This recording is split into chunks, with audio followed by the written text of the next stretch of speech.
perjury or causing harm, they're going to say, well, I'm an attorney, I'm making a complaint, and just because you won the case doesn't mean you can sue me, because, you can't sue me because I got immunity, because or sue my bond, or go after my insurance. When you do wrong, you're going to jail. You're going to presume and assume all liabilities for your acts.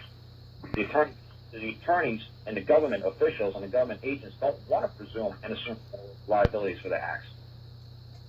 So they can only make complaints. They can't make claims. That's what complaints is such an amazing word. This woman never just came to court and just said, I am the woman as, Sally Johnson. And then I say, Baby Johnson is my property. Because what's property? John Locke, what's property? All that I claim is proper to my person, that I have exclusive rights to control and enjoy from exclusive of all others in society. There you go. Because even my wife knew that in 2001 when I looked across the table when I was dealing with social service people. I said to my wife, I said, I'm your property, right? And she said, absolutely. And I said to the people, she's my property. And they go, oh, that's a horrible thing to say about your wife, that she's your property. I said, honey, do we have an agreement that I'm yours and that you have the right to exclusively enjoy me and claim me as yours and yours alone, and that no other woman or man can make a claim of me, enjoy me, without your consent? And she said, absolutely. I said to the women in the DHR, social service people, I said, that's property. And my rights are my property. My child is my property. Does anybody have the right to take my property from me? Let them come forward now in a common law court, in a district court, in front of a jury, and convince the jury that I'm holding my baby, my property, unlawfully, that baby really belongs to somebody else. Come forward and make that claim, or forever hold your peace. That's how fast a common law trial by jury lasts. 2 seconds. It doesn't take years, it doesn't take months, it doesn't take anything. If you folks don't know how to just make a simple claim for that woman that you're trying to help in a local district court, not family court, just go to any local district court down there and say, somebody's holding my property without a proper claim, without right. They're administering my property without right. And I demand that property be returned. And for every day that my property is in return, I'm going to charge you $1,000 a day, starting right now. And there you go. This is how simple my process is. Now, you guys could use all these big fancy things and try to do, due process was violated, root cause. Look, the judge is going to just throw it the old, hey, well, in the best interest of justice, I felt it was necessary and proper, this is the best interest of the child that I made the ruling this way. Appeal me if you want. The judge might, if he were honest, might say public policy. He can give you whatever, but when it comes to a common law claim, the man in the black robe, everybody knows, is independent of the tribunal. It's me making my claim before the jury, and the other guy who's making the claim for my property is standing to my right.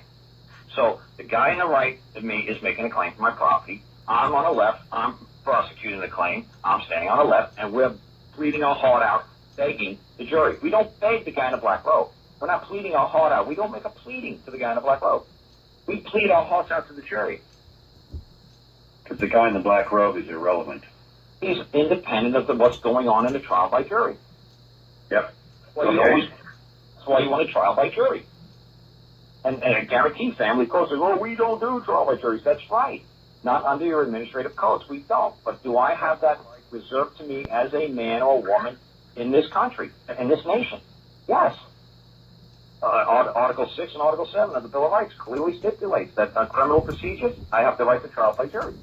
In a civil procedure, I have the right by a trial by jury. Well, the 7th Amendment, 7th Article of the Bill of Rights actually says if there's a matter of controversy exceeding over $20, that I can move a court of record under the common law for a trial by jury.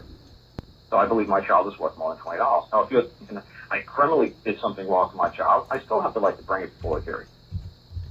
But if you folks don't do the Billy Thornton thing and understand that as a defendant, you have no rights, because as a defendant, you're called a debtor, and a debtor is a slave to the creditor. You have no rights. You have no standing. You have no voice in these family court proceedings because you're playing the slave. Play the slave. You'll never get nowhere until you learn how to flip it around and be the claimant just a local district court, filing a claim that somebody stole your property, stole your lawnmower, stole your bicycle, stole your child. Just make your claim and just get it before a trial by jury and let the jury determine it. In common law. And that's what I showed the Angela show months ago. I showed you guys, go to uscourts.gov, go to the 4th page, about 3/4 of the way down, all state courts are common law courts. So nobody can tell you state courts aren't common law courts, because you go to the evil empire, the United States, the evil person, the evil corporate fictional entity called the United States Courts.gov, and even the United States admits that all state courts are common law courts. There you go. You take your claim into a common law court. Any state court is a common law court. You make your claim. Say, I want my property returned. They stole my property. That's my property. I claim it's property on my person. I want them returned. Simple. Anybody tries to interfere with your right for trial by jury, you explain to them that they're going to hold them personally liable. And when the Supreme Court case ruled that the clerk of the court gives you a hard time, you have to talk to the head judge of that court, because the court is split into 2 offices. You've got the clerk of the court's office, which is independent of the judges. You have to make both parties aware before you go and turn around and sue that district court for interfering with your rights. You got to give the clerk of the court fair notice, fair warning that she's interfering with your rights to file paperwork, and then you got to give it to her boss, which is the chief judge of that court. Yeah, but what if they just claim immunity and say you can't sue them or you can't make a claim against them or whatever they do? Well, what's funny is we went on a website the other day and for the federal courts, and I found their insurance policies that said if they get sued, interfered with somebody's common law rights, statutory rights, or I got somebody who's I found it called professional liability. The professional. Somebody's got making dinner or something. It's called the Professional Liability Insurance Reimbursement Plan. Okay, this is for the district courts, and it says the justification of why you need a professional liability insurance reimbursement plan. It says United States district courts recognize that their employees in certain classes or positions are more vulnerable to litigation that challenges the employee's liability for job-related activities. And then it gives you a whole list of employees that can file a claim for reimbursement after they've been sued and been lost to somebody like me. It says the clerk of the courts, probation officers, bankruptcy administrators, deputy chief probation officers, pretrial service officers, financial administrators, assistant financial administrators, system managers, human resource managers, the jury administrators could be sued, and case administrators, supervisors could be sued. So all these people, if I want to sue these people, obviously there's an insurance policy that indemnifies them for loss after they've interfered with somebody's rights. And when you go down a little bit further in the policy, it says, definition of professional liability insurance. Professional liability insurance is insurance that provides coverage for legal liability for damages due to injuries to other persons or damage to their property or other damages or losses to other persons resulting from or arising out of any tortuous act, error, or admission of the covered individuals, whether under the common law, statutory, or constitutional, while in the performance of such individuals' duties as a qualified employee of the district court.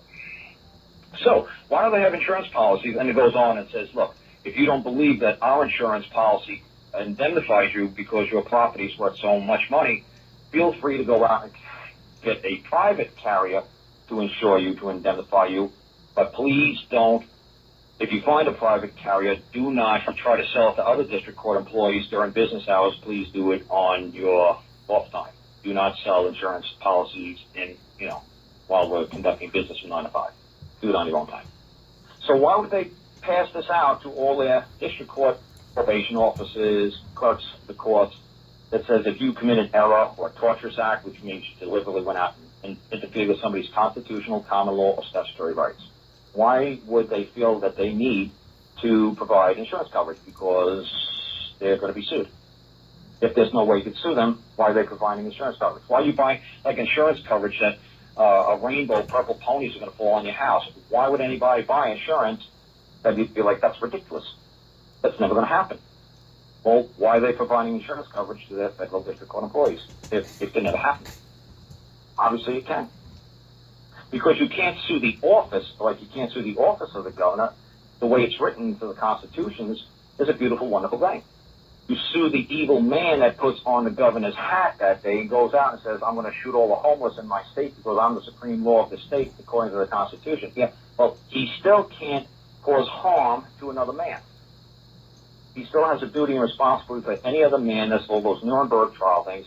Just because the German soldiers said, well, Hitler made a law and we had to kill all these women and children, you still know your duty and responsibility to your fellow man of mankind. You still know your obligations, regardless of what somebody else tells you. Are you going to jump off the bridge?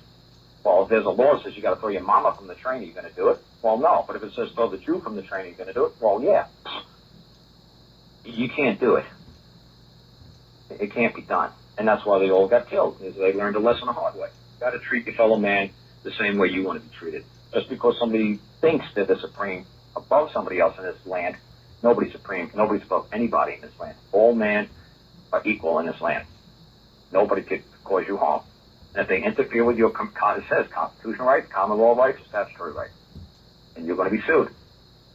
People are going to, you could, after you've been sued and you lost, you can file a claim with us, and we'll reimburse you for whatever the guy sued you and won.